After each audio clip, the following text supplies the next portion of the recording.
कभी ऐसा लगा है कि कोई सपना बस हाथ से निकलने ही वाला है, ठीक एक बस की तरह जो रुकी पर हम चढ़ नहीं पाए?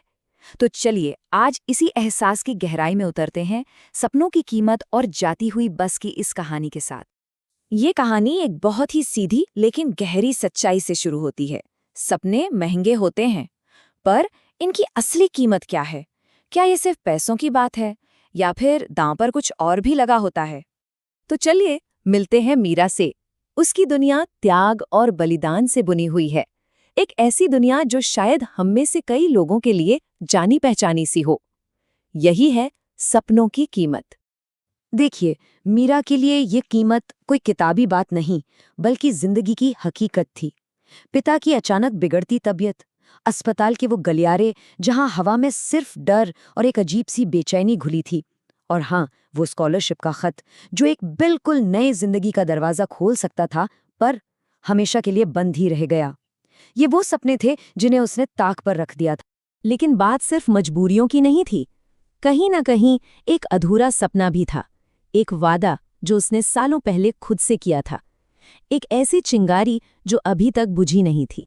उसका सफर अगर देखें तो काफी उतार चढ़ाव वाला रहा है। 16 साल की उम्र में एक मासूम सा सपना था, इस शहर से निकल जाने का। फिर कुछ साल बाद घर के हालात ने उस सपने को एक बंद लिफाफे में जैसे कैद कर दिया। और आज वो वादा तो है, पर अब उसमें उम्मीद से ज्यादा शायद एक मजबूरी का एहसास है। और यहाँ उसकी अंदर की कश्मकश बिल्कुल साफ दिखती है। एक तरफ है जिम्मेदारियों का बोझ, बस जिंदा रहने की कोशिश, और दूसरी तरफ वो दबे हुए सपने, वो ख्वाहिशें जिनको शायद वो खुद भी भूलने लगी थी। और फिर ठीक उसी वक्त जब सब कुछ बहुत नॉर्मल सा लग रहा होता है, कुछ अजीब होता है। एक बस आती है, लेकिन ये कोई आम बस नहीं है। बस के दरवाजे, पता है, एकदम खामोशी से खुलते हैं।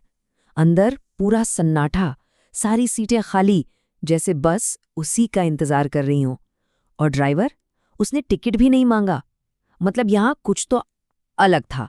ड्राइवर ने बस एक सवाल पूछा, एक ऐसा सवाल जो सीधा उसके दिल में उतर गया। तो आखिरकार तैयार हो? ये सवाल सिर्फ सफर के बारे में थोड़ी था, ये तो उसकी पूरी जिंदगी के बारे में था जो पीछे छूट गई थी। और बस उसी एक पल में मीरा एक ऐसे मोड़ पर आ खड़ी हुई थी। पीछे वो रास्ता था जिस पे वो अब तक चली थी, और आगे आगे एक अनजानी धुंधली सी मंजिल। और ठीक उसी वक्त एक रियलिटी चेक। उसका फोन वाइब्रेट होता है।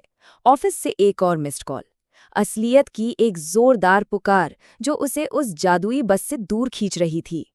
चॉइस बिल्कुल साफ थी। अगर वो बस में चढ़ती है तो जॉब जाने का रिस्क, फिर से लेट हो जाती, और अगर बस को जाने देती तो शायद अपने सपनों को हमेशा के लिए अलविदा कहना पड़ता।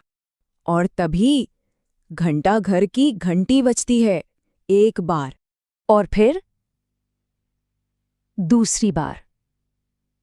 उस पल में जैसे सब कुछ रुक सा गया। और फिर अचानक स्ट्रीट लाइट झपकी और बंद हो गई, सब कुछ अंधेरे में, और मीरा का फैसला, वो भी उसी अंधेरे में कहीं खो गया।